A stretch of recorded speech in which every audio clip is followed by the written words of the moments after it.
La importancia del diálogo interno. Cuidemos muy bien nuestras palabras y cómo nos tratamos, porque pasamos todo el día con nosotros mismos.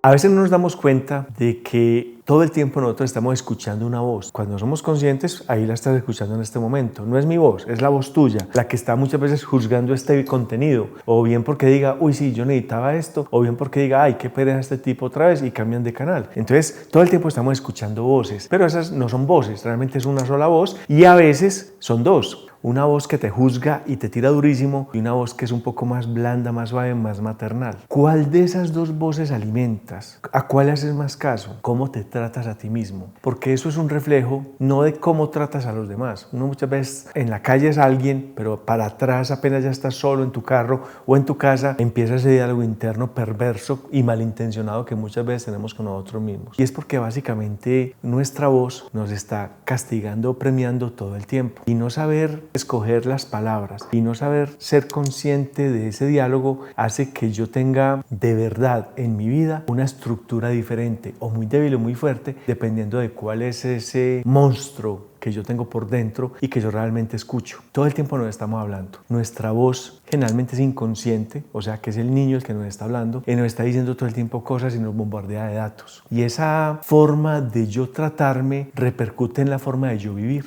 Masaru Emoto es una persona que se dedicó toda la vida, es un médico japonés que se dedicó toda la vida a estudiar el agua y el objetivo de él era básicamente cargar el agua al decirle cosas. Y se daba cuenta de que la forma molecular del agua al congelarse tenía una estructura diferente cuando yo le decía cosas positivas a cuando yo le decía cosas negativas. Hace unos años tuve la oportunidad de conocerlo aquí en Medellín y llevarlo a mi oficina y estuve con él un tiempo. Nos dio una conferencia para toda la gente de la oficina, que éramos unas 30 personas, y yo puedo hablar y dar fe de exactamente lo que ocurrió ese día, esa tarde. Después de encontrármelo en una cafetería y de reconocerlo, él accedió a ir a mi oficina y darnos una conferencia y él me dijo que le trajera 2 vasos con poca agua. Él llevó un microscopio electrónico, lo único que necesitaba que nosotros tuviéramos en la oficina era un proyector.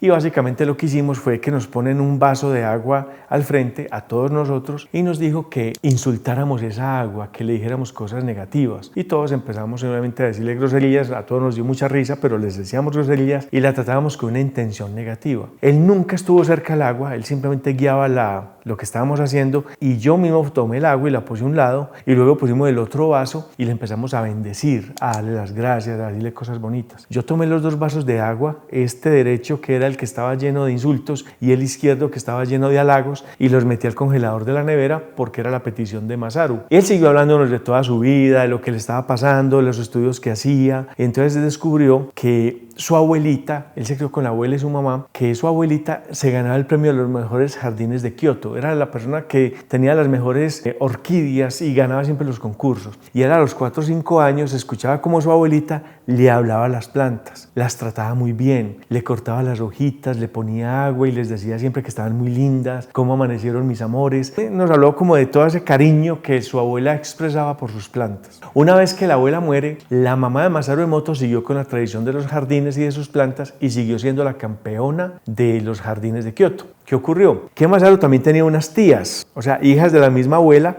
que vivían unas cuadras más abajo, pero que no tuvieron esa interacción con la abuela o con la mamá de ellas y no ganaban los premios porque también cosechaban orquídeas. Entonces él dijo, ¿será que mi mamá que heredó esa fórmula de hablar de las plantas tiene ese secreto y será que eso es lo que es la diferencia entre hablarles o no? Él se hizo médico y en la Universidad de Kioto un día decidió estudiar el agua y fue becado. Estuvo solamente 2 años practicando medicina y luego se dedicó a estudiar el agua por todo el planeta. Aguas de pozo, aguas saladas, aguas de río, aguas glaciares. Se dedicó a estudiar todas las aguas del mundo y a hacerle pruebas. En la universidad, por ejemplo, tenían 2 plantas con ambientes controlados de humedad del 80%, es el mismo suelo, exactamente el mismo sulfato, todo igualito, pero la diferencia era que a una le insultaban y a otra le agradecían todo el día. Y se dan cuenta de que la planta que insultan con el tiempo va empezando a perder verde, se siente marchita, va dejando de crecer, mientras que esta se ve cada vez mejor. A la hora, más o menos, 1:30, me dijo que fuera por los 2 vasos de agua. Cuando fue a ponernos en el microscopio el agua, cómo estaba ya el hielo formado. Eso cuando uno lo ve físicamente no hay diferencia, es simplemente un vaso con hielo, pero cuando lo pones en el microscopio forma totalmente diferentes secuencias. La forma de congelamiento del agua es diferente. En una muestra,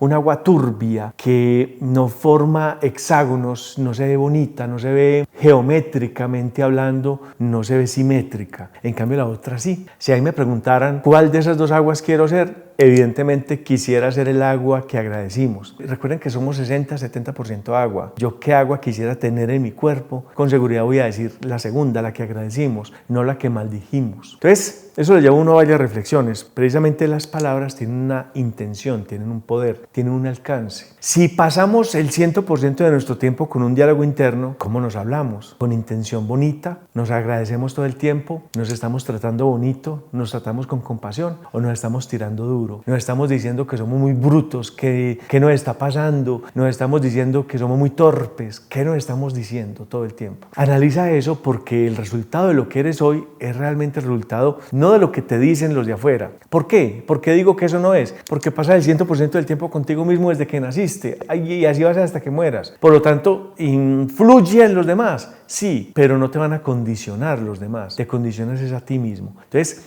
el poder de la palabra es menester entenderlo desde ya y atenderlo.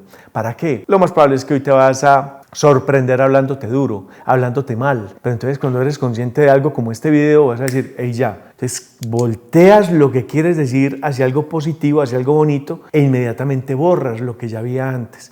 Y eso es algo, es un músculo que se va agilizando y se va volviendo mucho más fuerte con el tiempo. Pero haces ejercicio, busca hablarte bonito, busca hablarte maternal, busca ser compasivo contigo mismo. Y esto me lleva a una anécdota que me ocurrió en Ciudad de México en el 2018-2019, no recuerdo bien. Estaba dando una conferencia y estaba hablando sobre la importancia del trato por la fuerza que tienen las palabras y cómo un experimento como el de Masaru Emoto puede hacer que yo me dé cuenta a nivel consciente, porque físicamente lo estoy viendo, de las grandes diferencias entre la forma de tratar el agua o la forma de tratarme a mí. Y un señor dentro del público saltó, levantó la mano y dice, no creo en nada de lo que estás diciendo, me parece que eso es optimismo barato. Y recuerdo que dijo otra frase y era como que eso se vuelven frases de cajón. Y obviamente yo muy tranquilo le dije, tiene toda la razón. Él estaba al lado de un chico que era su hijo de unos 14 años, entonces yo les dije, vamos a hacer un experimento con ustedes dos.